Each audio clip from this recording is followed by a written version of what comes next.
Okay, तो आप लोग फ्रेशर हो या रिपीटर हो?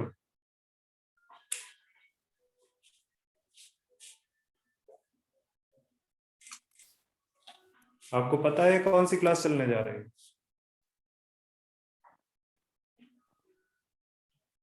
बच्चे कम्युनिकेट करोगे तो बेटर होगा, मेरे लिए भी आपके लिए भी। कम से कम इंट्रोडक्टरी क्लास है, तो उस समय तो आप मुंह बंद कर रखोगे तो कोई फायदा नहीं है।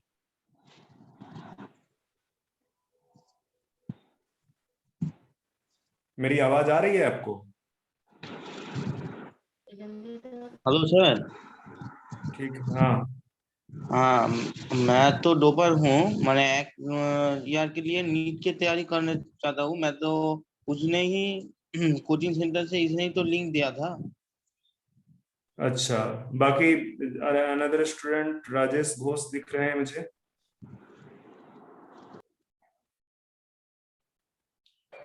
जयशंकर मुखर्जी, नीलाद्री मंडल, श्रेया नंदी। बच्चे आप अपना वॉल्यूम ऑन करो तो बेटर होगा, थोड़ा सा कम्युनिकेट करना। फर्स्ट क्लास है, ऐसे ऐसे आप लोग इतना मतलब बिना कम्युनिकेशन किए कैसे आप वो करोगे? नीलाद्री मंडल, मेरी आवाज आपको सुनाई दे रही है? हाँ सर। तो आप जस्ट पास्ड आउट हो, किस बोर्ड से हो, ये सारी चीजें तो इन्फॉर्मेशन मुझे दे ही दो। 12 से सर, 12 से। क्या बच्चे?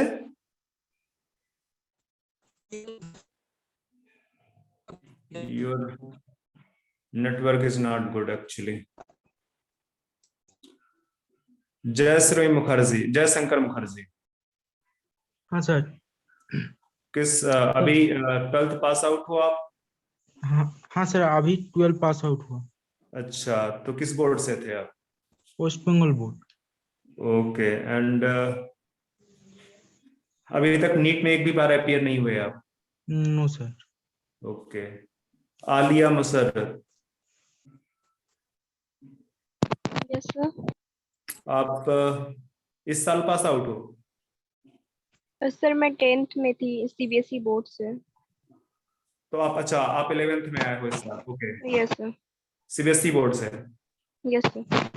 ओके, ठीक है। तो एक्चुअली मुझे कुछ आइडिया नहीं था, मुझे थोड़ा क्लास का कंफ्यूजन हुआ। तो आज तो ऐसे ही इंट्रोडक्टरी चीजें पढ़ेंगे हम।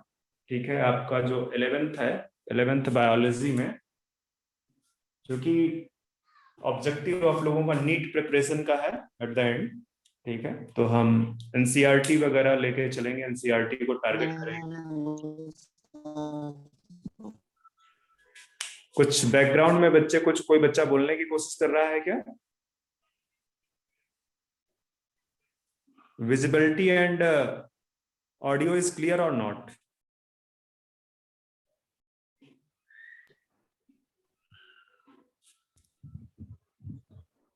हाँ सर, क्लियर है। ठीक है, तो थोड़ा सा सेल बायोलॉजी, जो जो पहला यूनिट यहाँ पे हम स्टार्ट करेंगे नीट की प्रिपरेशन के लिए, मतलब बायोलॉजी में जो पहला यूनिट होगा वो हमारा होगा सेल बायोलॉजी।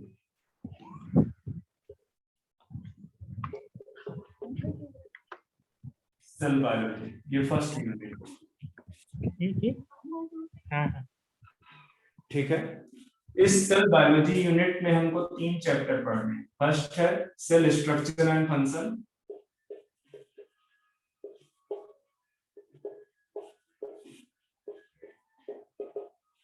दूसरा है सेल डिवीजन, और तीसरा है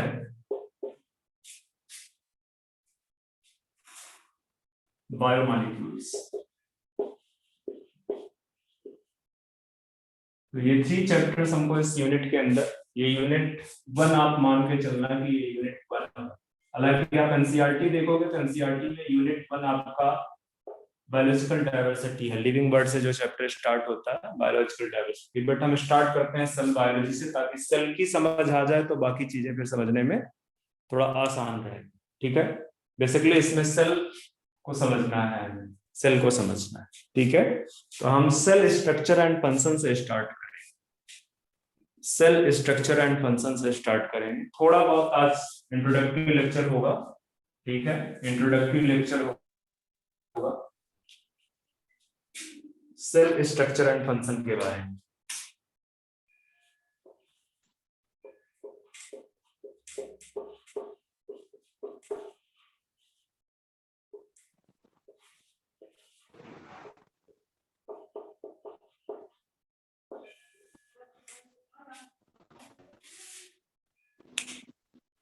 तो सेल स्ट्रक्चर एंड फंक्शन में जो साइंस है, बेसिकली स्टडी ऑफ सेल के रिगार्डिंग दो साइंस आप सुनोगे। एक है सेल बायोलॉजी,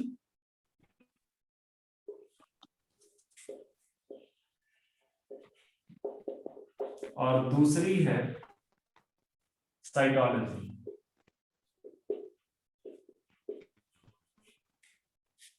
ये दो साइंस। ठीक है, तो साइटोलॉजी क्या है, साइटोलॉजी क्या है? अगर आप सेल के स्ट्रक्चर को, ठीक है, स्ट्रक्चर को स्टडी कर रहे हैं, ठीक है, तो उसको बोलते हैं सेल बायोलॉजी, सॉरी साइटोलॉजी। ठीक है, study of structure of cell and its organelle known as cytology.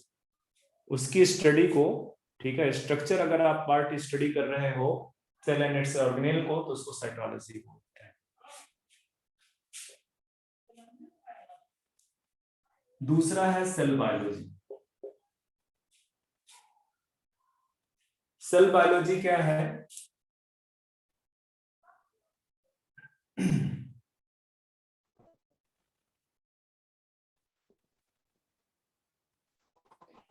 Study of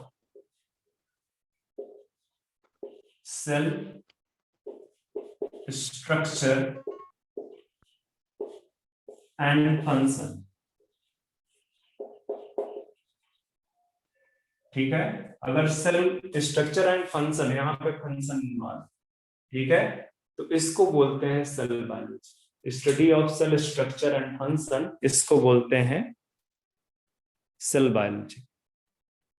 okay, तो ये तो बेसिकली साइंस है जो कि सेल के स्ट्रक्चर एंड फंक्शन की स्टडी से रिलेटेड है। वो आपको पता होने चाहिए कि सेल बायोलॉजी क्या है और साइटोलॉजी क्या है।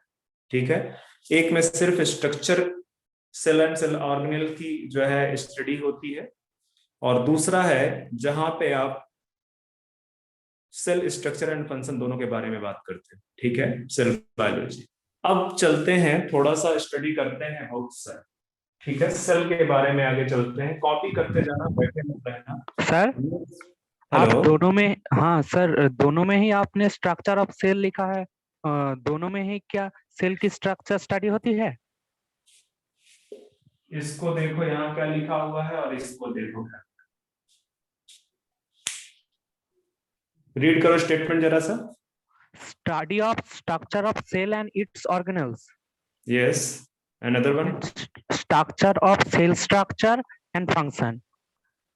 कुछ डिफरेंस समझ में आया? ओ ठीक है, हाँ हाँ। दिमाग को ओपन करके बैठो बच्चे, अगर आप हवा में रहोगे तो दिक्कत हो जाएगी।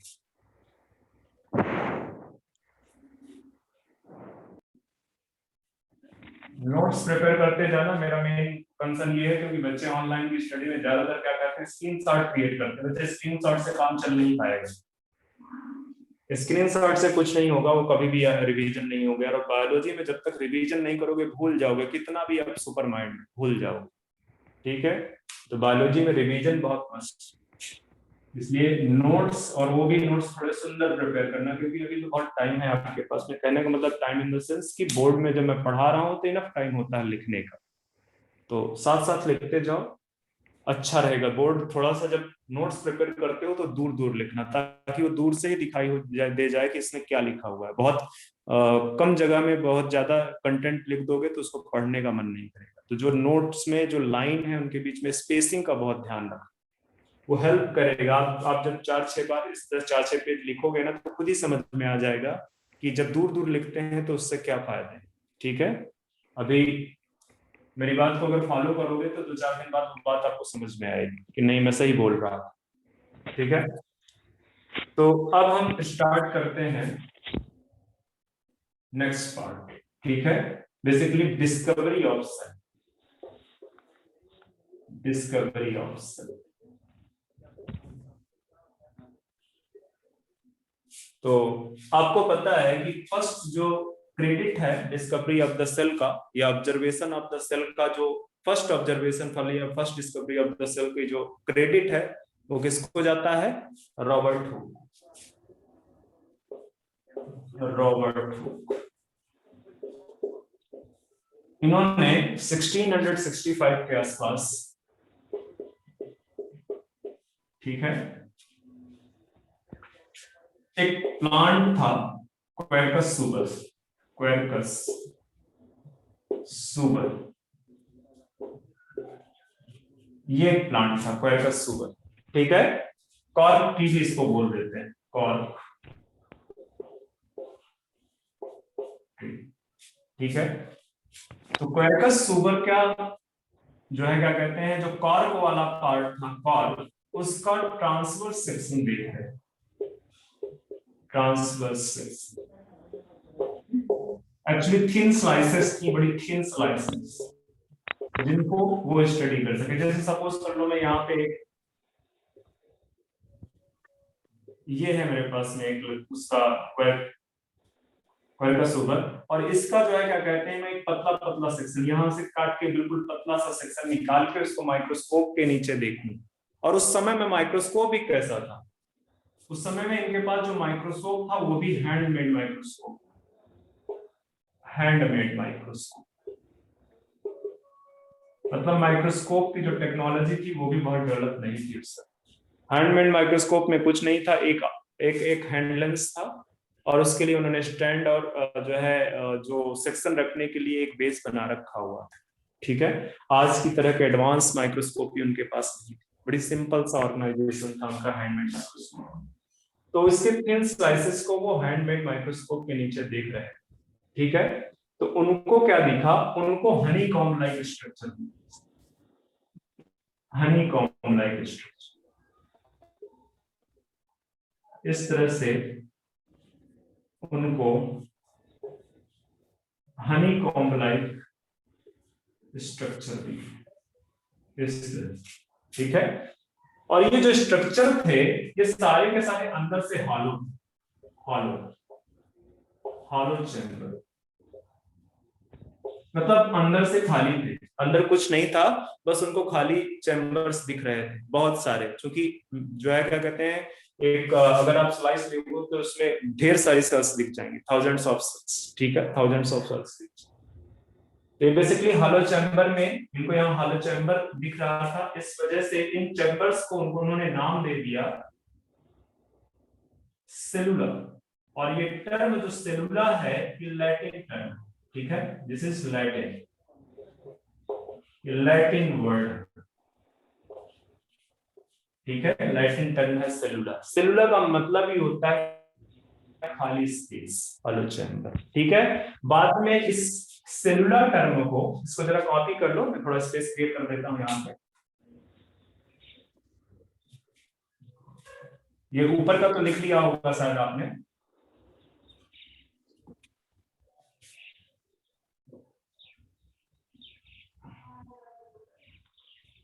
इरेज कर दूं बच्चे बाकी का पार्ट?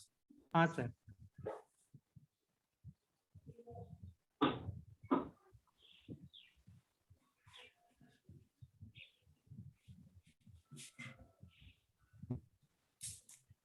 तो ये जो सेलुला है, ये जो लैटिन वर्ड था, इसको बाद में इंग्लिश टर्म में चेंज कर दिया गया और इंग्लिश में इसको बोलते हैं क्या? सेल। ठीक है, ये इंग्लिश टर्म। English word. तो आज की डेट पे इसी वजह से हम क्या टर्म यूज करते हैं, जो बेसिकली बेसिक यूनिट है लिविंग ऑर्गेनिजम्स की, सेल। यूज करते हैं सेल। ठीक है, तो सेल का जो फर्स्ट क्रेडिट है डिस्कवरी का, ठीक है, इस तरह से लिख सकते हो, the cell was first observed by Robert Hooke. सबसे पहले इन्होंने ऑब्जर्व किया। हालांकि इन्होंने जो सेल देखी, ठीक है, इन्होंने कौन सी सेल देखी थी? Dead cell. डेड सेल देखी, तभी ये हॉलो चैम्बर नजर आ रहा है। क्यों? क्योंकि इनके अंदर का जो साइटोप्लाज्मिक कंटेंट और न्यूक्लियस था वो सारा का सारा क्या हो गया, वो डिग्रेड हो चुका है। ठीक है, इस वजह से ये हॉलो चैम्बर नजर आ रहा है, इस वजह से ये हॉलो चैम्बर नजर आ रहा है। तो अगर आपसे क्वेश्चन ये पूछता है कि हु डिस्कवर्ड द सेल, ठीक है, who discovered the cell, then आपका रॉबर्ट हुक।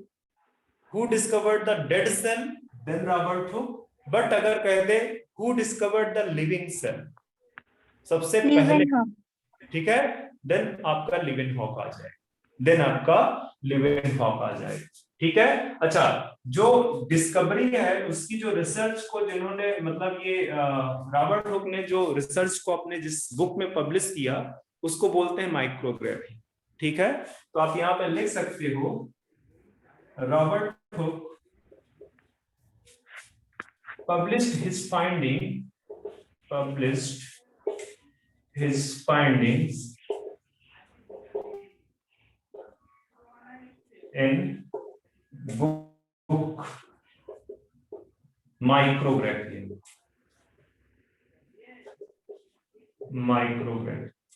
ठीक है, इस बुक का नाम भी याद रखना, माइक्रोग्राफी में ये जो भी स्टडी की उसको इन्होंने इस बुक में पब्लिश की। ठीक है, तो ये कुछ क्वेश्चंस बनते हैं, दिमाग में इनको रखना कि जो रॉबर्ट हुक है उन्होंने फर्स्ट टाइम सेल ऑब्जर्व की है, वो सेल डेड थी, उसके अंदर साइटोप्लाज्मिक एंड न्यूक्लियस वगैरह एब्सेंट थे क्योंकि डेड थी सेल। जो भी रिसर्च की उन्होंने बेसिकली माइक्रोग्राफी में पब्लिश की है। ठीक है, उन्होंने हैंडमेड माइक्रोस्कोप का यूज किया हुआ। ठीक है, उस समय माइक्रोस्कोप की टेक्नोलॉजी डेवलप नहीं थी, सिंपल सा हैंडमेड माइक्रोस्कोप था, उसको समहाउ अरेंज किया एक प्लेटफॉर्म पे और वहां पे ऑब्जर्व किया उस सेल को। ठीक है, उन्होंने देखा कि कुछ हनी कॉम लाइक जो है स्ट्रक्चर नजर आ रहे हैं उस कॉर्क में, ठीक है, क्वार्कस सूबस के सुपर प्लांट में, और वो जो हॉलो चैम्बर्स थे उनको बोल दिया गया सेलुलर। लैटिन टर्म था, बाद में इस लैटिन टर्म को इंग्लिश टर्म में चेंज कर दिया गया, द सेल। ठीक है, तो इतनी सारी डिस्कवरी आपको पता होनी चाहिए। इसके बाद सेकंड जो लिविंग जो है क्या कहते हैं सेल के बारे में, उसको देखते हैं।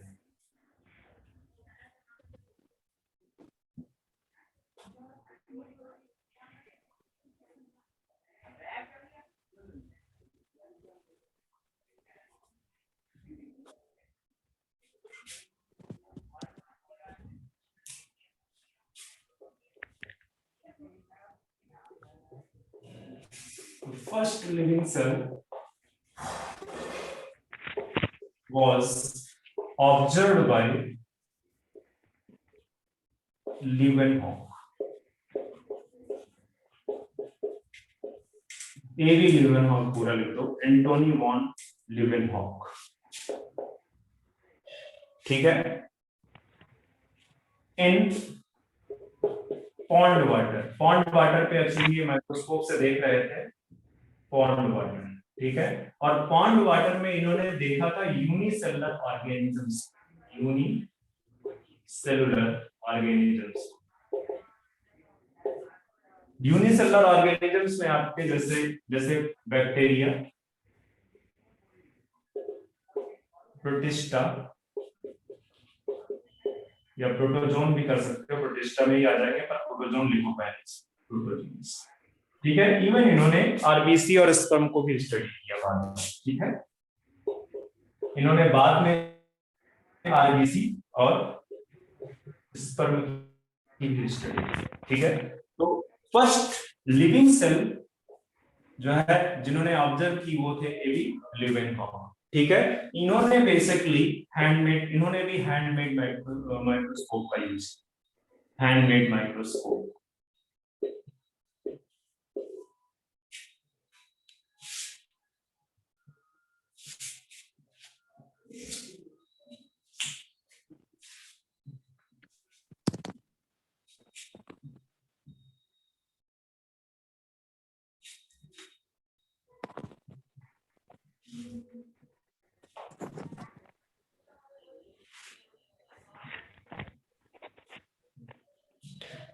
अब आगे बढ़ते हैं कि इन्होंने living cell and dead cell तो डिस्कवर कर ली। इसके बाद एक थियरी आई, ठीक है, क्योंकि साइंस आगे बढ़ रही थी, तो ये पता लगाना था कि बेसिकली जो लिविंग ऑर्गेनिजम्स है वो किस चीज के बने हुए हैं। जैसे अगर एक आप बोलो कि एक जो क्या कहते हैं एक हाउस या एक मकान जो है किस चीज का बना हुआ, उसकी स्ट्रक्चरल एंड फंक्शनल यूनिट क्या है, तो आप बोलोगे ब्रिक्स, ठीक है, वो उसकी स्ट्रक्चरल एंड फंक्शनल यूनिट। तो इसी तरह से लिविंग जो ऑर्गेनिजम्स हैं, वो लिविंग ऑर्गेनिजम्स किस चीज के बने हुए हैं, उनकी बेसिक यूनिट जो है, उनकी स्ट्रक्चरल एंड फंक्शनल यूनिट कौन सी है, उसके बारे में फिर डिस्कवरी होना स्टार्ट। तो दो साइंटिस्ट थे बेसिकली जिन्होंने ये बोला कि living organisms specially animals and plants, अभी किसकी बात हो रही है स्पेशली, ठीक है, एनिमल्स एंड प्लांट्स की बात हो रही है। तो एनिमल एंड प्लांट्स किस चीज के बने हुए हैं, ठीक है, एनिमल एंड प्लांट्स किस चीज के बने हैं।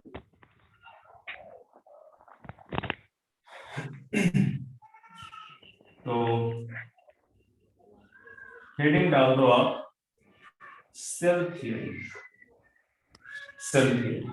और यहां पे दो साइंटिस्ट की बात करते हैं हम, एक है स्लाइडेन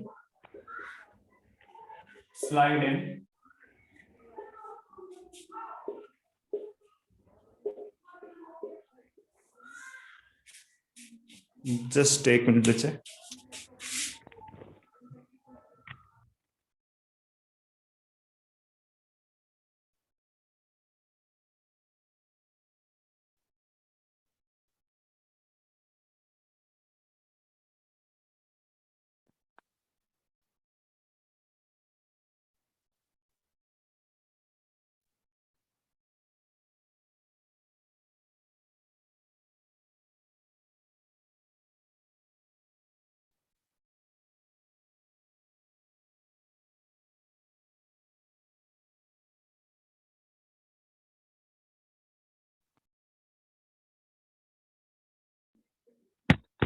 सर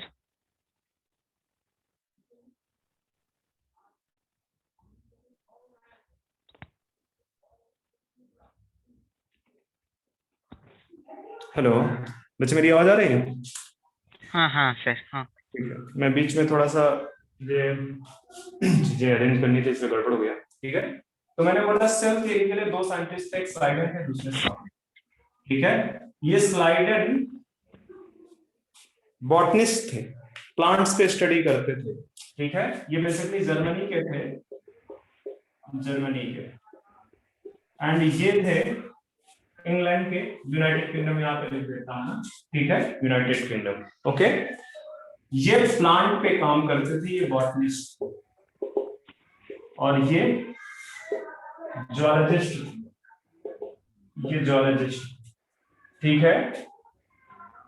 तो सॉन बेसिकली जूलॉजिस्ट थे, स्लाइडेन बॉटनिस्ट। तो इन्होंने क्या बोला, अच्छा ये सन भी लिख लो, कब इन्होंने अपनी रिसर्च इंडिपेंडेंट काम कर रहे थे, ये भी ध्यान में रखना कि स्लाइडेन अपना इंडिपेंडेंट काम कर रहे थे, सॉन अपना अलग, दोनों अलग अलग काम कर रहे थे। 1938 में इन्होंने क्या बोला, स्लाइडेन ने क्या बोला कि जो लिविंग ऑर्गेनिजम्स है, स्पेशली प्लांट्स जो है किस चीज के बने हुए हैं, प्लांट्स आर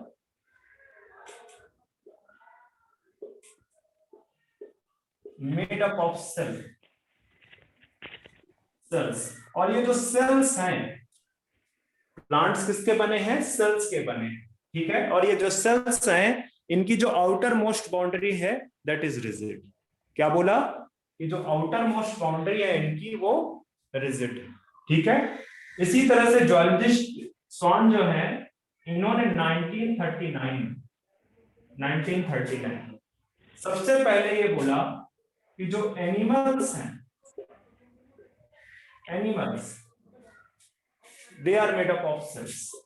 ठीक है, इंडिपेंडेंट चल रही थी तो बोलते हैं कि animals are made up of cells. ठीक है, और जो एनिमल सेल की बाउंड्री है, यहां पे आप नीचे लिखोगे, मैं यहां पे लिख देता हूं, एंड बाउंड्रीज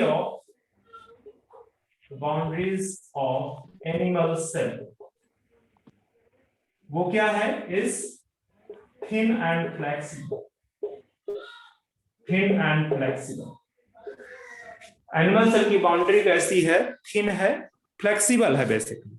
जबकि मैंने प्लांट के बारे में क्या बोला कि जो इसकी बाउंड्री है, ठीक है, इसकी बाउंड्री है वो कैसी है, रिजिड है। इसकी जो बाउंड्री है वो रिजिड है प्लांट की। ठीक है, क्यों रिजिड है वो आपको आज की डेट पे तो पता ही है। It is made up of cell wall, जो आउटर मोस्ट बाउंड्री है इसकी वो सेल वॉल की बनी है। जबकि जो स्वान है, जो मतलब जो एनिमल्स है, बेसिकली एनिमल्स के बारे में जो स्वान का स्टेटमेंट है वो ये बोल रहा है कि जो एनिमल्स हैं उनकी जो बाउंड्री है आउटर मोस्ट वो थिन है और फ्लेक्सिबल। ठीक है, थिन है एंड फ्लेक्सिबल।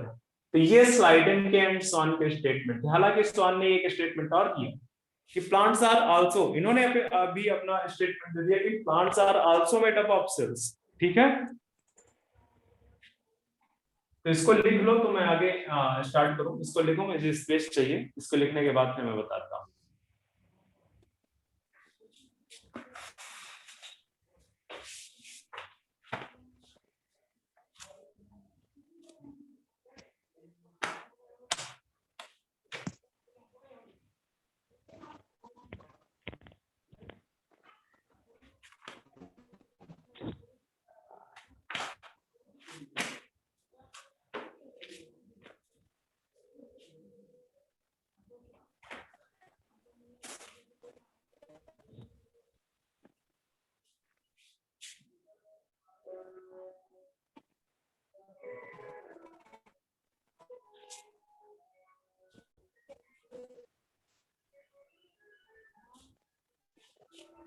हो गया? हाँ सर, हाँ।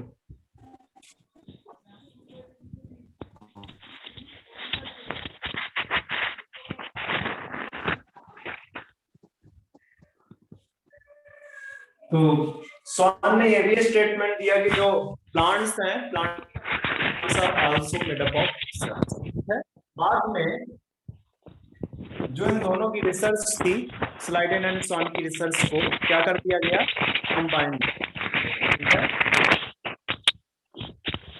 बच्चे किसी का बैकग्राउंड आ रहा है, थोड़ा सा उसको म्यूट कर लो आप, किसी का बैकग्राउंड आ रहा है।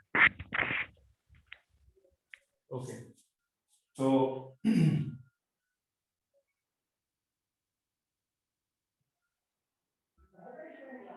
ठीक है, तो यहाँ पे Schleiden and Schwann theory, your research was combined and gave a theory. That theory is known as cell theory. Cell theory इसको बोला जा रहा है, and according to cell theory, ठीक है, according to this theory,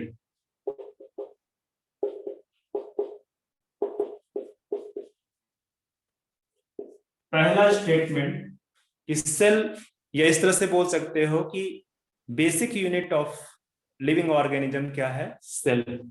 लिख लो इस तरह से, cell is the basic unit of life. Basic unit, या इसको स्मॉलेस्ट रूट बोल। सर एक बार रिपीट करेंगे? कहां से मुझे रिपीट करना है? वो Schwann and Schleiden and Schwann Okay. Research. हाँ ठीक है, देखो स्लाइडेन की जो रिसर्च थी वो प्लांट पे काम कर रहे थे। उन्होंने बोला कि प्लांट्स जो है बेसिकली किसके बने हुए हैं, सेल के बने हुए। फिर दूसरे साइंटिस्ट जो है स्लाइडन में भी यही बोला। एक मिनट, थोड़ा सा मुझे कंफ्यूजन हुआ है। ये जो स्लाइडन है, इन्होंने बोला कि plants are made up of cells. Schwann ने भी ऐसे ही स्टेटमेंट किया कि जो एनिमल्स है, these animals are made up of cells. ठीक है, इन दोनों की जो रिसर्च थी, उस रिसर्च को कंबाइन कर दिया। ठीक है, और कंबाइन करके एक थियरी प्रपोज की गई जिसका क्या नाम था? Cell theory. जिसको क्या नाम दिया गया? Cell theory. सेल थियरी के अकॉर्डिंग कुछ इसमें स्टेटमेंट है, जिसमें से मेन स्टेटमेंट ही मैं बताऊंगा, वही आपके स्लाइड्स। पहला स्टेटमेंट ये है, cell is the basic unit और smallest unit of life. Smallest unit मतलब कि जो सेल है वो सबसे छोटी वाली यूनिट है। जैसे मैं बोल रहा हूँ कि एक हाउस है या कोई भी बिल्डिंग है, तो बिल्डिंग किससे मिलकर बना हुआ होता है? ब्रिक्स। यही इसका structural and functional unit, basic, सबसे छोटा, जिसका अपना इंडिपेंडेंट एग्जिस्टेंस, जिसका अपना इंडिपेंडेंट एग्जिस्ट हो तभी उसको यूनिट बोलोगे। अगर इंडिपेंडेंट एग्जिस्टेंस नहीं है तो उसको यूनिट नहीं बोल सकते। ठीक है, तो उसी तरह से अगर हम लिविंग ऑर्गेनिज्म या लाइफ के बारे में बात करें, ठीक है, लिविंग ऑर्गेनिज्म या लाइफ के बारे में बात करें, तो सेल जो है वो बेसिक यूनिट या स्मॉलेस्ट यूनिट है। ठीक है, वो सेल जो है वो सबसे छोटी वाली यूनिट है लाइफ, या आप यहाँ पे लिविंग ऑर्गेनिज्म भी लिख सकते हो, लिविंग ऑर्गेनिज्म। ठीक है, दूसरा स्टेटमेंट क्या है सेल थियरी से? सेल थियरी का दूसरा स्टेटमेंट क्या है? Cell is the structure and functional unit of. ठीक है, सेल क्या है? स्ट्रक्चरल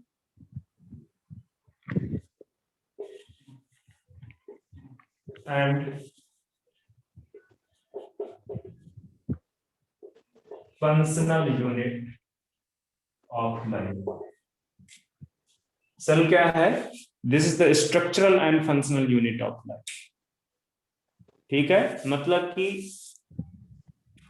सेल वो सबसे छोटी यूनिट है जिसका अपना स्ट्रक्चरल इंडिपेंडेंट एग्जिस्टेंस है और जिसका अपना फंक्शनल इंडिपेंडेंट एग्जिस्टेंस।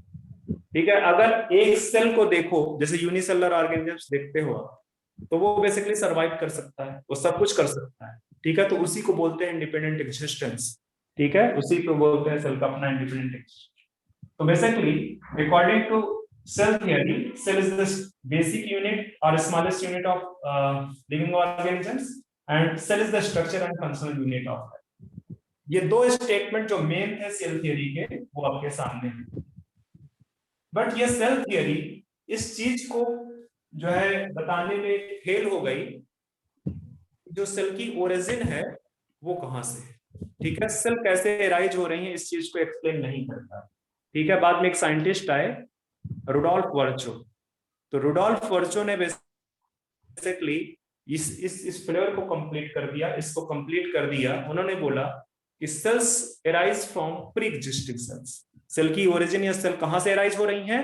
जो उनके पेरेंट सेल्स, उनसे एराइज हो रही हैं। ठीक है, cells arise from pre existing cells. तो इसको कॉपी करो तो आगे बढ़े।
हो गए बच्चे?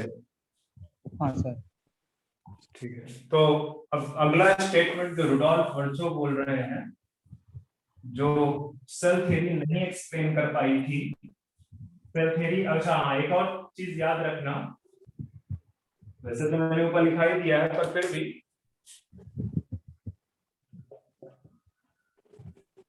लिख दो, cell theory was proposed by Schleiden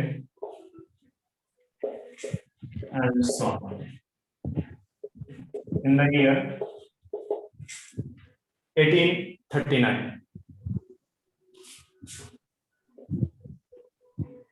दूसरा स्टेटमेंट लिख दो, cell theory was unable to explain about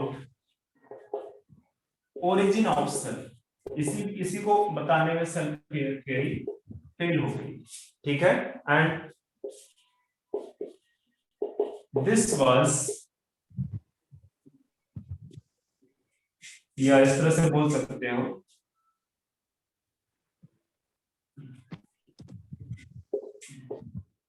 इस तरह से लिख सकते, therefore cell theory was proposed by, sorry, cell theory was modified by, मतलब सेल थ्योरी को मॉडिफाई रुडोल्फ Aswell. ठीक है, रुडोल्फ वर्चो एक साइंटिस्ट थे, उन्होंने सेल थ्योरी को मॉडिफाई किया। और इन्होंने क्या बोला, कि the cells arise from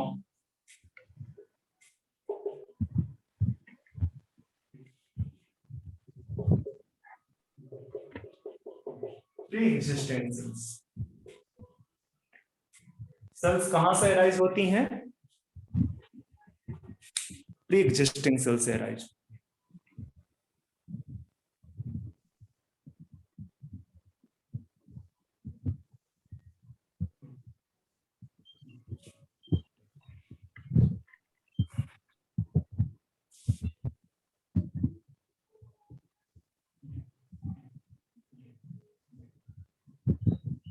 Rudolf Virchow ने क्या बोला कि cells arise from the pre-existing. तो कई बार क्वेश्चन पूछ लेता है कि जो सेल्स हैं, ये वाला स्टेटमेंट देखिए, ये वाला, ये किसने दिया, ये किसने बोला, the cells arise from pre-existing cells, ये किसका स्टेटमेंट?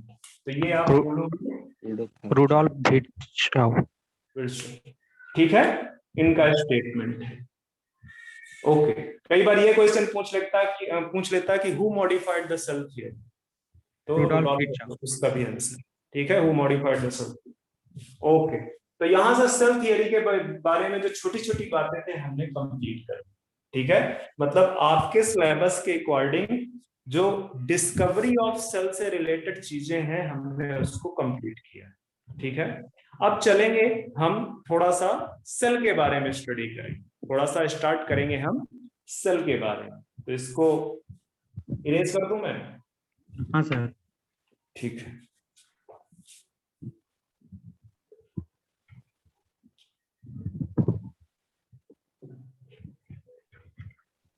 सेल की जो ओरिजिन है, यहां पे तो ये बताया उन्होंने रुडोल्फ वर्चो ने कि सेल प्री एग्जिस्टिंग सेल से अराइज होती है। बट अगर आपको ये पूछा जाए कि ओरिजिन ऑफ किस फर्स्ट सेल कैसे बनी, तो ये टॉपिक आपका सेल बायोलॉजी का नहीं, ये टॉपिक आपका किसका है? एवोल्यूशन का। ये आप वहां पे देखोगे कि जो फर्स्ट सेल की ओरिजिन है वो कैसे है, ठीक है। आपको पता है कि अगर एवोल्यूशन थ्योरी के बारे में आपको आइडिया है तो कई टाइप के एवोल्यूशन, सबसे पहले केमिकल एवोल्यूशन, फिर इसके बाद ऑर्गेनिक एवोल्यूशन। तो बेसिकली बहुत सारे नॉन लिविंग जो मॉलिक्यूल्स थे, मैक्रो मॉलिक्यूल्स, वो समहाउ आपस में कंबाइन करके अपना एक फर्स्ट सेल जो है वहां से बनी। और उसमें ओपरिन-हेल्डेन हाइपोथेसिस, क्या होते? ओपरिन-हेल्डेन हाइपोथेसिस। यस, ओपरेन ने तो बस ये बताया था कि ये मॉलिक्यूल्स हैं जो कि लिविंग ऑर्गेनिजम्स में इंपॉर्टेंट रोल प्ले करते हैं, या ये बोल सकते हो कि लिविंग ऑर्गेनिजम्स के अंदर इस तरह के मॉलिक्यूल्स बने होंगे, ठीक है। जो थियरी बताती है फर्स्ट सेल ऑब्जर्वेशन की, वो बेसिकली कोएसरवेट थ्योरी या जो है माइक्रोस्फीयर थ्योरी जो है, ठीक है, उस तरह की थ्योरीज बताती हैं कि किस तरह से जो मैक्रो मॉलिक्यूल्स हैं वो आपस में कंबाइन हुए होंगे और उन्होंने एक फर्स्ट प्रिमिटिव सेल को डेवलप किया होगा, और फिर उसमें कंटिन्यूअसली म्यूटेशन की वजह से म्यूटेशन होता रहा और उससे फिर जो है क्या कहते हैं, एक प्रोकैरियोटिक थोड़ा डेवलप सेल बनी उससे, ठीक है, और फिर प्रोकैरियोटिक से यूकैरियोटिक सेल्स बनी, फिर मतलब एवोल्यूशन के साथ म्यूटेशन एवोल्यूशन साथ साथ चलता रहा और मैमल्स जैसे हाईली इवॉल्व ऑर्गेनिजम्स अर्थ में बन गए, ठीक है। तो वो सेपरेट चीज है, वो एवोल्यूशन का टॉपिक। हमारा जो मेन टॉपिक था सेल बायोलॉजी में, मतलब मेन चीज ये थी कि डिस्कवरी ऑफ द सेल से रिलेटेड, कि dead cell was discovered by Robert Hooke, living cell, first living cell was observed by Leeuwenhoek, and cell theory basically कौन बताएगा ये कि सेल जो है, जो लिविंग ऑर्गेनिजम्स है वो सेल के बने हुए हैं, ठीक है। तो ये सब जो डिटेल्स थे वो सेल थियरी के अंदर थे, and the cell theory was proposed by Schleiden and Schwann, okay, in the year 1839।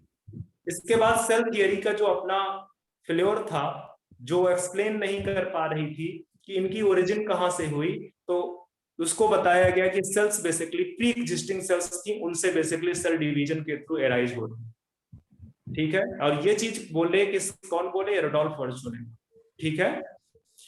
इसके बाद ये पार्ट हमने कंप्लीट कर लिया, तो अब हम थोड़ा सा सेल के बारे में स्टडी करें, सेल के बारे में, ठीक है। आप देखोगे कि जो सेल है बेसिकली वो दो टाइप की सेल्स आपको दिख,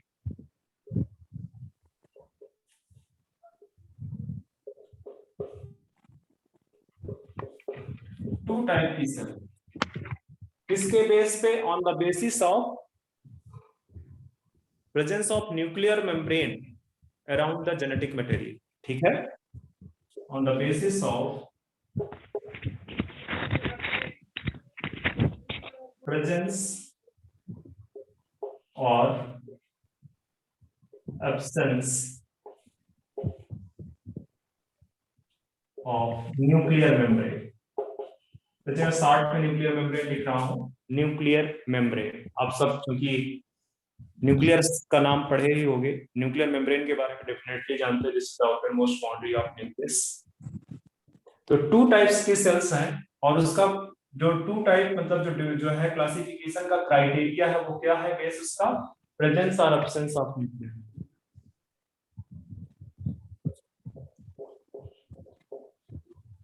प्रोकैरियोटिक सेल एंड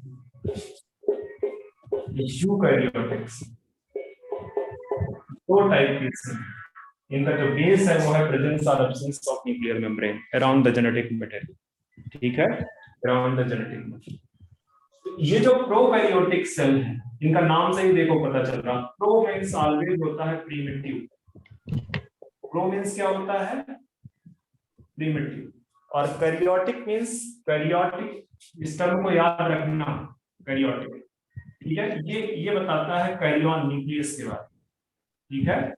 तो जहां प्रीमिटिव न्यूक्लियस पाया जा रहा है उनको कौन सी सेल बोलते हैं, प्रोकैरियोटिक, और जहां पर यू टर्म आ जाए इसका मतलब होता है वेल डेवलप्ड, वेल डेवलप्ड, और कैरियन का मतलब फिर से वही न्यूक्लियस। वेल डेवलप्ड न्यूक्लियस जिन सेल्स में पाया जाएगा उनको बोलोगे आप यूकैरियोटिक।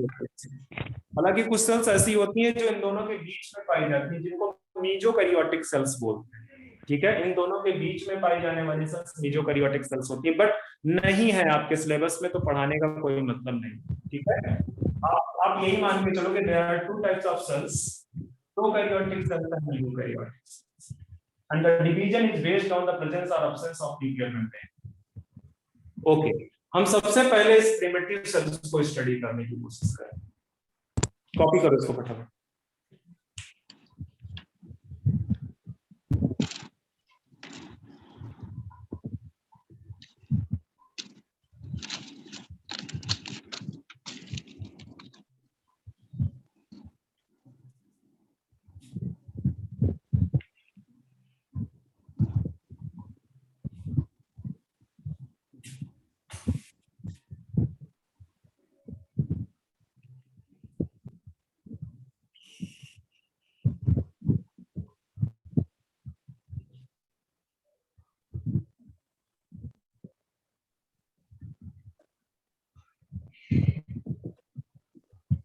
तो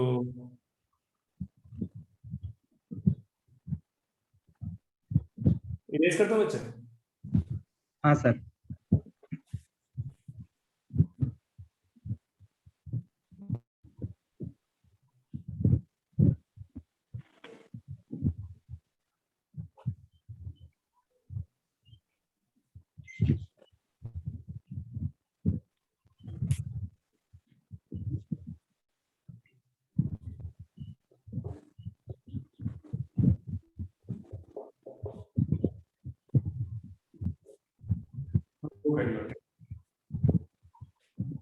अब प्रोकैरियोटिक सेल में सिंपल सा है, आपको पता है कि प्रोकैरियोटिक सेल के अगर एग्जांपल की मैं सबसे पहले बात करूं तो आप क्या बोलोगे? बैक्टीरिया। बैक्टीरिया, ठीक है, बैक्टीरिया। चलो अगर इसका मैं पिक्चर बनाऊं, सब लोग आप प्रीवियस क्लासेस से पढ़ते रहे हो, ये आउटर मोस्ट बाउंड्री है एक प्रोकैरियोटिक सेल की। इसको आप ये बोल सकते हो कि जो प्रोकैरियोटिक सेल है उसमें जो सबसे बाहर की तरफ स्ट्रक्चर प्रेजेंट है उसको बोलते हैं सेल एनवेलप। सेल एनवेलप, ठीक है। अब इस सेल एनवेलप में कई सारे पार्ट हो सकते हैं, ठीक है। इस सेल एनवेलप में कई सारे पार्ट हो सकते हैं, जैसे इस सेल एनवेलप के अंदर, इस सेल एनवेलप के अंदर आपको सबसे बाहर की तरफ एक कैप्सूल जैसा स्ट्रक्चर नजर आता है। ये आप ये बोल सकते हो एक लेयर पॉलीसैकेराइड की नजर आएगी, ठीक है, जो हो सकता है कि अगर टफ कवरिंग बना दे तो उसको कैप्सूल बोलोगे, और अगर वो लूज शीथ बनाए तो वो स्लाइम लेयर कहलाए, ठीक है। तो ये बेसिकली पॉलीसैकेराइड कवरिंग है, ठीक है, पॉलीसैकेराइड कवरिंग।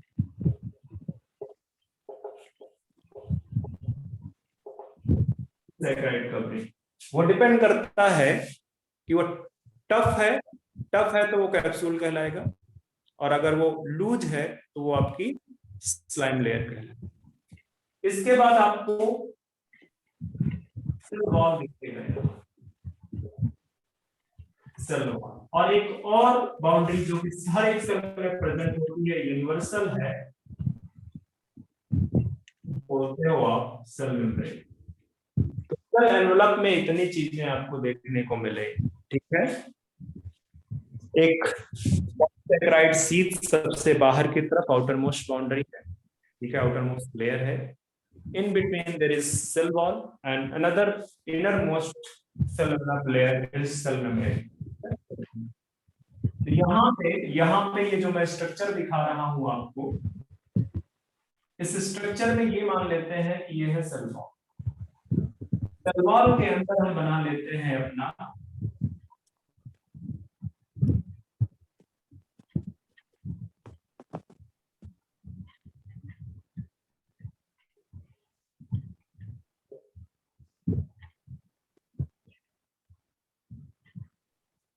सेल मेम्ब्रेन, और इसके चारों तरफ एक शीट इस तरह से बना देते हैं जो कि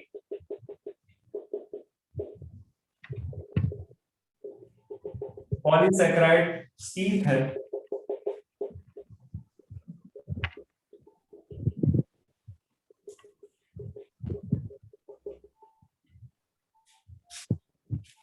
ठीक है, और इसके अंदर आपको एक तो न्यूक्लियोइड मिलेगा जो कि कैसा होगा न्यूक्लियोइड, इसको मैं, ये जेनेटिक मटेरियल है जिसका नाम दिया गया है न्यूक्लियोइड। कैसा है, single stranded, sorry single stranded बच्चे गलत किया मैंने, सर्कुलर, ये ध्यान रखना, सर्कुलर है, डबल स्ट्रैंडेड है, डबल स्ट्रैंडेड डीएनए,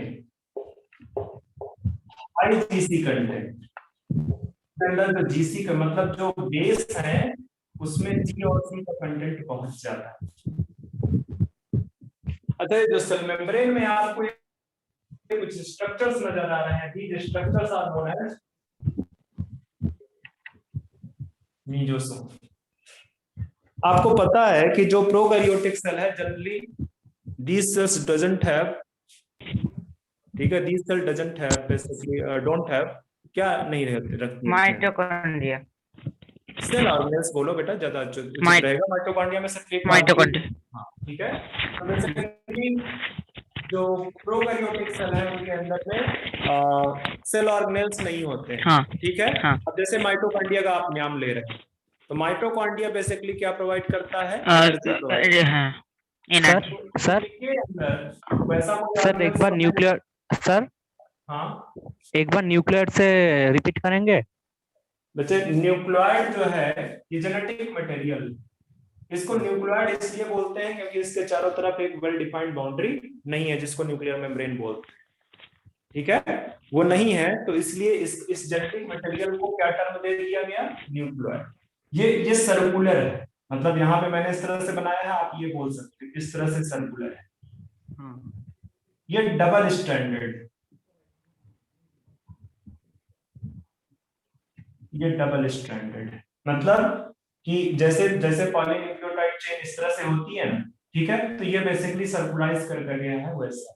इसके ये डीएनए है, ये भी याद रखना, this is not RNA, this is DNA. और इसके अंदर, इस डीएनए के अंदर जीसी कंटेंट बहुत ज्यादा है। क्या इस है डीएनए के अंदर जीसी कंटेंट बहुत ज्यादा है। सर? वो ठीक है, क्या मतलब आपको ओ, पता है कि उसमें कौन कौन से नाइट्रोजनस बेस प्रेजेंट होते हैं डीएनए में? Guanine, thymine, cytosine. हाँ उसमें ग्वानिन एंड साइटोसिन का कंटेंट ज्यादा होगा in compare to adenine and thymine. इस तरह से लिख सकते हो, guanine and cytosine will be more than adenine thymine. ठीक है, ये G+C कंटेंट, या इसको इस तरह से समझने में दिक्कत आती है तो आप ये कर, G+C content will be much higher than A+T। ये न्यूक्लियोइड है। कई बार न्यूक्लियोइड, अब जो है क्या कहते हैं, कभी कभी देखना बैक्टीरिया को हैप्लॉइड की कैटेगरी में रखते हैं। हैप्लॉइड क्या होता है? जिसके अंदर single set of chromosomes present. हालांकि ये जो न्यूक्लियोइड है ये क्रोमोसोम नहीं है, this is the prochromosome, primitive type का क्रोमोसोमल ऑर्गेनाइजेशन, तो इसको प्रोक्रोमोसोम्स बोलते हैं, पर है तो सिंगल ही ना, इसकी डबल कॉपी तो प्रेजेंट है नहीं, तो इस वजह से इसको हैप्लॉइड बोलते हैं। दूसरा मैं बता रहा था कि जो सेल मेम्ब्रेन है, सेल मेम्ब्रेन से कुछ इन्वेजिनेशन नजर आ रहा है। ये क्या है? मैसेजो इन्वेजिनेशन ऑफ सेल मेम्ब्रेन या प्लाज्मा मेम्ब्रेन। ठीक है, इन्वेजिनेशन ऑफ सेल मेम्ब्रेन और प्लाज्मा। ये बहुत सारे रोल प्ले करता है, जिसमें से एक रोल है ये क्या यहाँ लिखा है? सर मीरोजोम के नीचे वो क्या लिखा है? कहाँ? मीजोजोम के नीचे इन्वेजिनेशन। ठीक है बच्चे, ये एस नहीं होना चाहिए, this is G. Invagination of plasma membrane. ठीक है, प्लाज्मा मेम्ब्रेन बेसिकली साइटोप्लाज्म में अंदर जाके अपना सरफेस एरिया एनहांस कर लेती है। इससे क्या होगा? सरफेस एरिया एनहांस होगा कि नहीं प्लाज्मा मेम्ब्रेन? हाँ। ठीक है, तो जितना ज्यादा सरफेस एरिया होगा उतना उसकी एक्टिविटी परफॉर्म करने में उसको इजी होगा। ठीक है, क्योंकि इसकी जो भी एंजाइम्स प्रेजेंट हैं विद रिलेटेड एनर्जी ट्रांसडक्शन से, ठीक है, एनर्जी या एक्सट्रैक्शन बोल दो, या बोल लो कि जो रेस्पिरेटरी एक्टिविटीज हैं उसके लिए जो एंजाइम्स जो है वो कहाँ पे प्रेजेंट है? इसी सेल मेम्ब्रेन या प्लाज्मा मेम्ब्रेन में प्रेजेंट। ठीक है, हाँ। स्पेशली इन मीजोसोम्स वाले स्ट्रक्चर में। ये भी ये श्योर है कि मीजोसोम सारे बैक्टीरिया में नहीं प्रेजेंट होता, कुछ ऐसे भी बैक्टीरिया हैं जहाँ पे मीजोसोम नहीं प्रेजेंट, तो जहां नहीं प्रेजेंट होगा वहां पे ये फंक्शन सेल मेम्ब्रेन करेगी। बट अगर प्रेजेंट है तो जो जैसे रेप्लिकेशन में हेल्प करता है, ठीक है, सेल डिवीजन में हेल्प करता है, ठीक है, आपके जो है क्या कहते हैं माइटोकॉन्ड्रिया की तरह फंक्शन करता है, ईटीएस परफॉर्म करता है बेसिकली। ठीक है, तो वो अगर प्रेजेंट है तो ये मीजोसोम करता है। ठीक है, मीजोसोम परफॉर्म करता है। बात समझ में आ रही है? हाँ। तो ये जो है क्या कहते हैं, इस तरह से आपको मीजोसोम जैसा स्ट्रक्चर सेल मेम्ब्रेन में दिखेगा। एक और ध्यान में रखना कि पूरे सेल के अंदर, चाहे वो यूकैरियोट्स है चाहे प्रोकैरियोट्स, दो structure universal, there is two structure which are universal, मतलब ऐसा कोई सेल नहीं होगा जहां पे ये दोनों स्ट्रक्चर प्रेजेंट ना हो। एक है आपका सेल मेम्ब्रेन, चेक कर लो हर जगह पे प्रेजेंट है। दूसरे हैं राइबोसोम्स, ये डिपेंड करता है कि किस टाइप का राइबोसोम है, उससे मतलब नहीं। राइबोसोम्स में भी आपको चाहे प्रोकैरियोटिक सेल्स देख लो चाहे यूकैरियोटिक सेल्स देख लो, आपको हर जगह पे मिले, हर जगह। ठीक है, तो ध्यान में रखना। अब बाकी ये जो पार्ट है ये बेसिकली क्या है, ये साइटोप्लाज्म है। This is cytoplasm. साइटोप्लाज्म में बेसिकली बायोकेमिकल रिएक्शंस होते हैं। साइटोप्लाज्म, इसमें क्या होते हैं, बायोकेमिकल रिएक्शंस होते हैं, मेटाबॉलिक रिएक्शंस होते हैं, ये बोल सकते हो आप। यहां पे आपको इस तरह से 70s राइबोसोम्स दिखे, 70s। सर हाँ सर साइटोप्लाज्म आगे থেকে একবার রিপিট করুন। नहीं बच्चे, बांग्ला नहीं मैं समझ पाऊंगा, अगर आप हिंदी बोलो तो अच्छा रहेगा। Sir please continuous beginning cytoplasm. Cytoplasm में आपको एक्सप्लेन, मैं कह रहा हूं कि जो अंदर का मैट्रिक्स है, अंदर का फ्लूइड पार्ट है सेल के अंदर का, भाई अगर आप इस बाउंड्री को हटा दो, मतलब सेल एनवेलप को हटा दो, तो अंदर कंटेंट क्या है, फ्लूइड पार्ट भरा हुआ है कि नहीं। तो फ्लूइड पार्ट बेसिकली उसको साइटोप्लाज्म बोलते हैं, फ्लूइड मैट्रिक्स। उस साइटोप्लाज्म के अंदर बहुत ढेर सारी बायोकेमिकल रिएक्शंस रन करती हैं। एक्चुअली सही पूछो तो ये बायोकेमिकल रिएक्शंस ही हैं जिनकी वजह से जो है लिविंग जो नेचर है, ठीक है, या सेल का लिविंग या नॉन लिविंग स्टेटस को कौन डिफाइन कर रहा है, ये जो मेटाबॉलिक रिएक्शंस हो रही है, बायोकेमिकल रिएक्शंस हो रही है। ठीक है, मतलब हम एक सेल को लिविंग बोलते हैं, दूसरे को नॉन लिविंग बोल रहे हैं, उसके पीछे का स्टोरी क्या है कि इसमें बायोकेमिकल रिएक्शंस हो रही है नहीं हो रही। अगर बायोकेमिकल रिएक्शन हो रही है तो आप बोलोगे ये क्या है, ये लिविंग है।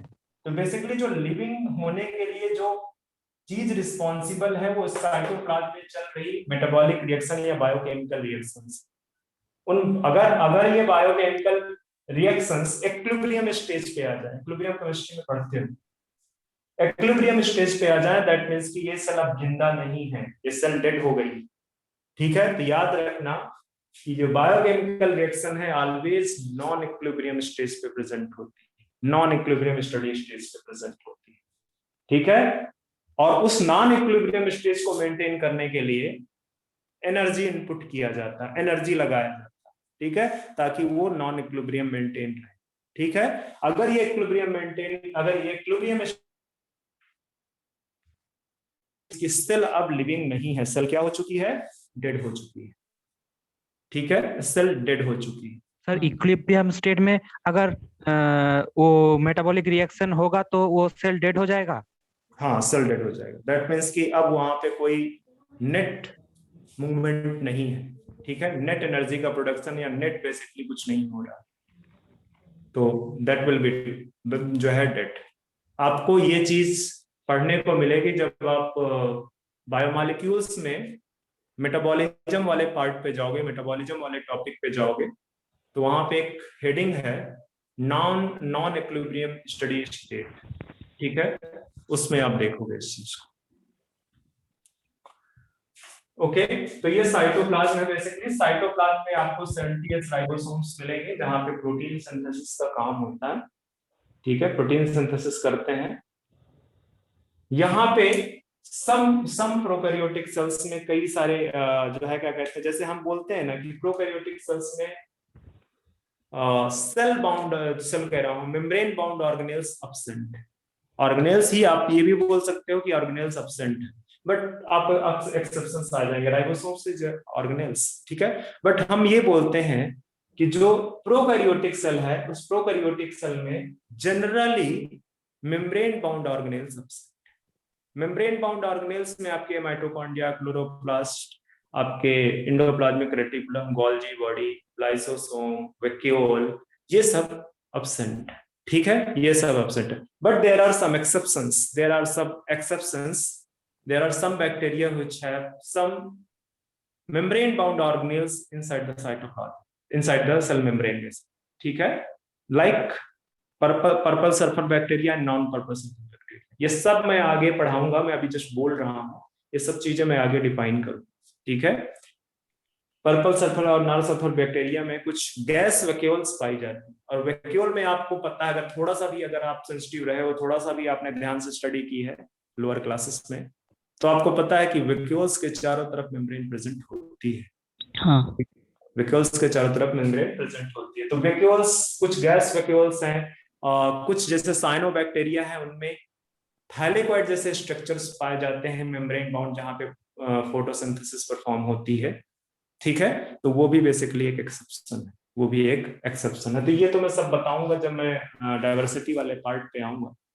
ये मैं आपको बता रहा था कि जो सेल एनवेलप है, सेल एनवेलप में बेसिकली पॉलीसेकेराइड कवरिंग है, ठीक है, सेल वॉल है एंड सेल मेम्ब्रेन है। आज मैं इतना ही बताऊंगा, आज इस चीज को मैं थोड़ा डिस्कस करूंगा आप लोगों से, ठीक है। जो इसके आगे का पार्ट है, क्योंकि अब हम तो इसमें सेल के बारे में ही पढ़ रहे हैं, सारी स्टोरी हम सेल के बारे में पढ़ रहे हैं, तो बहुत डीप में इसको लेके जाएंगे, डीप में पढ़ेंगे इसको, ठीक है।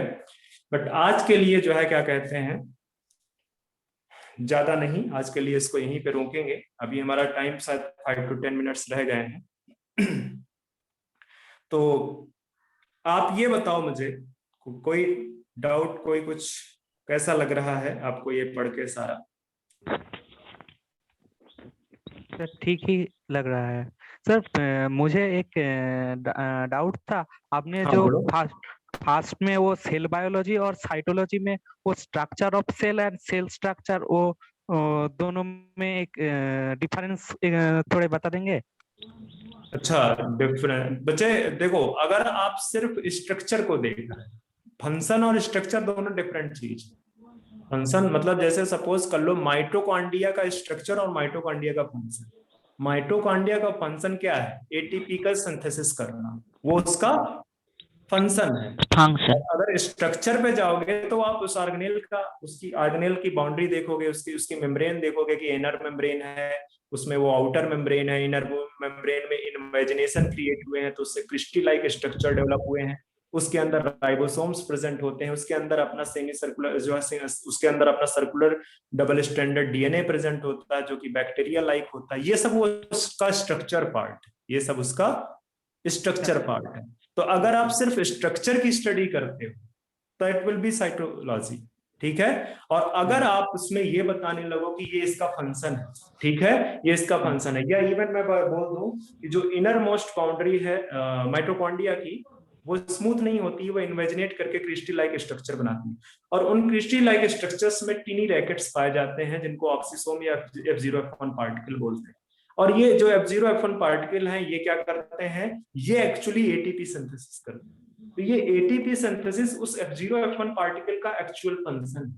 तो आप साथ साथ उसके फंक्शन को भी बता रहे हैं।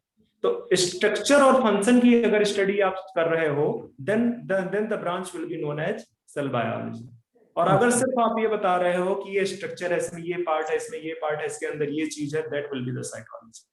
इवन आप ये बोल सकते हो कि cytology is the branch of cell biology, you can say that, but आप ये नहीं बोल सकते हो कि both are same. Okay sir ठीक है, सर मेरा एक डाउट है। हाँ पूछो बेटा। सर वो आपने जो बोला वो सेल एनवेलप अगर टफ हो तो क्या बोलते हैं, वो एक बार बोल दे। वैसे मैं तो डाइवर्सिटी पार्ट पे पढ़ाऊंगा ही अभी, मतलब इसी में आगे पढ़ाऊंगा, इसी में आगे पढ़ाऊंगा। फिर लिख लो, अगर लिखना चाहो। हाँ ये जो पॉलीसैकेराइड कवरिंग है, ठीक है, हाँ कवरिंग अगर टफ है तो इसको बोलते हैं capsule.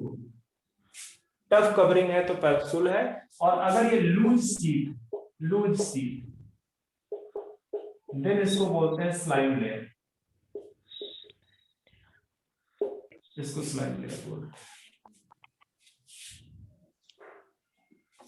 Okay sir okay. Okay, हाँ तो और किसी को कोई डाउट?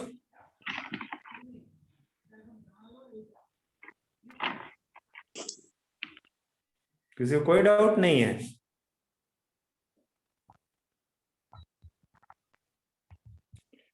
तो नेक्स्ट लेक्चर जो हमारा होगा यहाँ पे सारे बच्चों ने अपने आप को इंट्रोड्यूस भी नहीं किया है। ये बेटा श्रेया, आप हाँ सर। आप 10th पास आउट है, 12th pass out? 12 pass out. 12th pass out हो बच्चे। तो किस बोर्ड से हो, सीबीएसई या वेस्ट बंगाल? वेस्ट बंगाल। ओके, तो शायद एग्जाम कैंसिल हो गए हैं वहां पे, एग्जाम होने हैं। एग्जाम कैंसिल हो गए। इसका मतलब आप प्रमोट कर दिए गए हो 12th में। ओके, तो प्रिपरेशन आपका नीट का है बेसिकली, चलेगा? हाँ सर। ठीक है। फिर ये एक बच्ची के एम कौन है भाई? सर मैं हूँ। आप क्या कर रहे हो, आप 12th पास आउट हो? नहीं सर, मैं 11th में पढ़ रहा हूँ। आप 11th में हो, okay. Waste Bengal board 10th किससे था, वेस्ट बंगाल से या सीबीएसई? हाँ सर, हाँ। हाँ मतलब क्या, वेस्ट सीबीएसई? बंगाल, वेस्ट बंगाल। वेस्ट बंगाल से, okay. Rajesh Ghosh? 12 pass out sir, okay, किस बोर्ड से थे बच्चे? West Bengal board. Okay. Aaliya Musarrat? Yes sir. किस बोर्ड से हो बेटा आप? Sir CBSE. और 10th पास आउट या 12th pass out? 10। Okay. Jayshankar Mukherjee बच्चे?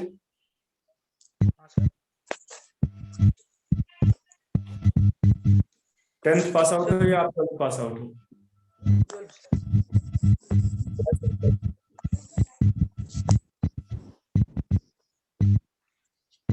आई थिंक इनका कुछ नेटवर्क इश्यू। अर्णव मंडल बच्चे? हाँ सर। किस 10th पास आउट हो या 12th pass out? 12 pass out हो वेस्ट बंगाल बोर्ड से। ओके, मतलब most of the students are from West Bengal board. Okay, तो आप लोगों को मतलब जो वेस्ट बंगाल बोर्ड में बांग्ला में स्टडी करते थे या इंग्लिश मीडियम? बंगाली में, बंगाली में। बंगाली में। तो आपको कम्युनिकेशन में इंग्लिश इतना समझ में आ जाती है जितना यहाँ पे यूज हो रही है? हाँ हाँ। हाँ सर। इट इज हम- ठीक है बच्चे, आज के लिए बस इतना ही। नेक्स्ट है। लेक्चर से हम आगे बढ़ेंगे, ठीक है? हाँ। ओके।